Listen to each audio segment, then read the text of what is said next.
Hey everyone, April here. This week's recording is a little bit late, but it's also about transformation, right? Transforming things. So, for example, you're wondering, I got all this going on. This is summer. This is the summer look, right? I had like it was 70 some degrees today, and then it chilled, got a little chilly, so I brought fall back into it, right? Forming things, they're pivoting, making adjustments. So, in this episode of Don't Stop Storytelling, we're going to talk about that because it's something that I'm facing and storytellers are facing worldwide. And it's really interesting because a lot of things, I thought about a lot of things about I call it old New York or older New York when I was younger and I was here as a college student. And we would go to the New York Poets Cafe, and I'd already come out of a tradition of poetry slams. I've been writing poetry since I was a kid. I used to write a poem a day, and I used to do. In high school, they call it dramatic interpretation, when you would take, writings and plays and poems and whatever dramatic works, and then you would interpret them and perform and compete, right? So, New York used to have like the New York Poets Cafe, which is off the chain. It was like legendary for us, and a lot of actors from Tisch would also show up and perform their works, which is amazing.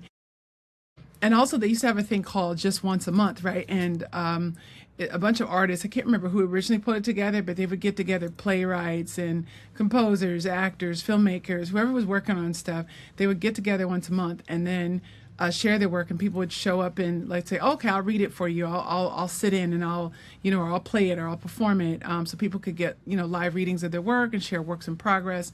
And there were all these little magical things going up and just different like studios and stuff where people would show up and famous actors would show up and perform or watch and give notes with up and coming actors and stuff like that. It was a magical time, very studio based, and it kind of disappeared. But the thing that I thought about recently was like, okay, what are we going to do now that everyone can afford to tell stories, right? We can always afford to tell stories, and not necessarily in the scale that we'd like. But the thing is that there's so many ways to tell the story. And I remember, one of my teachers a long time ago, she was like, okay, you have to determine if this story is right. Is it really a feature? Is it a short? Is it, is it a mini series? Is it episodic? Is it narrative? Is it experimental? Like, you need to know what kind of story it is and how to transform it, right? How it should land, right? And so I think there's an opportunity here now also for people to say, you know what? Maybe this story is a painting.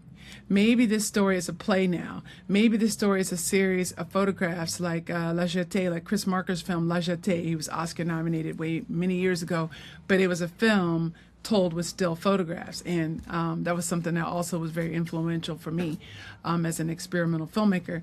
And or maybe it's like a series of shorts like, In Dreams with Akira Kurosawa, right? And I think it was produced by Steven Spielberg and Martin Scorsese, if I remember correct. That's another experimental film. What kind of story is your story now? Is the question, right? Should it be a composition, right? Should it be performed just musically, right? Should it be photographed? Should it be an interactive exhibit? Should it be a short film, right? Or a series of short films that later on are put together, like the Les Trois Couleurs, right? What is it? Red, white, and blue, right? Is it like a series of is it vignettes? Is it now a play or a micro play, or is it a play, a short film or a film shot as if it was a play, like the Zoom In and the Sign, and then shared on the internet, or like some of the masterpiece theaters and like some of these older films that were shot on sound stages as if they were plays, and then we would watch them. It's like, now how does your story transform, right? So that is the idea. It's like, okay, well, can I tell this story? Is it better as a comic book, right? Or maybe it's good as a comic book and it's also a sculpture. Is it is it a love song? Like, how magical can it be? But what's appropriate for it, right? Not just making stuff up, but like really deep diving and really rethinking everything, right? Because today it was so hot, but I was like, let me pack a jacket just in case everything changes, right? So the thing is, it's like, how do we pack a jacket for our careers? How do we pack a jacket for or for what things could what could happen. We can't shoot always on film right now. It's so expensive, right? So it's like I remember we were like purists at one point. Like, listen, we're not videographers. We're not shooting on anything but film. But now it's like, okay, you see people doing phenomenal things on the iPhone. Now it's like, okay, well, is it a podcast? And can that podcast be transformed narratively? Can we light it a certain way? Can we create? Now you see people that you would have set designers doing these phenomenal things, and people are creating their own studios and virtual studios. But how is storytelling transforming? And how can we transform our own work in different ways? Maybe we can spread our work around, and part of the story first starts off as a photograph, then it's a podcast conversation.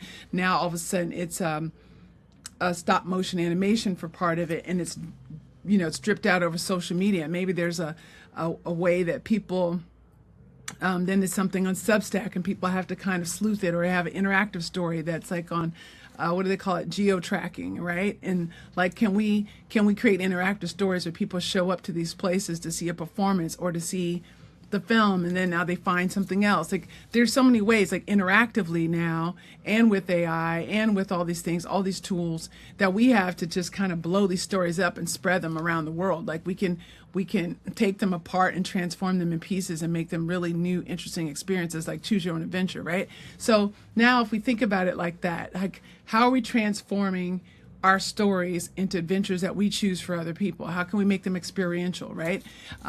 Because you go to the theater and you see, like, it's like 4X, XD, and then a few years ago we went to China and went to Disney World in Shanghai, mind blown, because they took Pirates of the Caribbean, put you on a boat and a sound stage sort of a thing, and you're literally on water, and then they had the animatronic puppets and the wind and the waves and the air blowing, and rain is in your face, and you're seeing these pirates fighting on the ship as if you're in the film, and it's like, it was a whole experience, but it's mind blowing.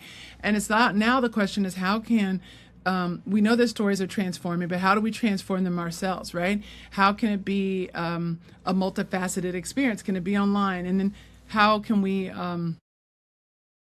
does it have to stay in one format? Like, there's lots of questions, there's lots of room for experimentation. So with that said, don't use anything as an excuse. I'm doing the same thing. I'm fighting my own battle myself daily, thinking about, like, oh, you know what, maybe I'm just going to paint that, or I'm going to do a series of paintings. Like Akira Kurosawa used to do drawings and paintings of all the storyboard frames of his films, but what if the film existed there primarily? Or that was part of the larger storytelling experience, right? So I think that we have an opportunity ahead of us now to, like, my grandmother used to say, necessity is the mother of invention. That's like, we need to tell the story. So the question is, how do we transform it into something that's achievable, reachable, and at the highest level of excellence and creativity that we can manage, that we can muster, that we desire, and that's appropriate for the story itself. That's what we're going for. All right, I hope that inspired you this week. It's inspired me while I'm saying it, because it's something I've been thinking about, because I like to do things big, and but big can be relative, and what the final goal and what that marker looks like and what success looks like is something that we now, I think, have to re-explore. All right, take care, and hope that inspired you. Don't stop storytelling. Bye.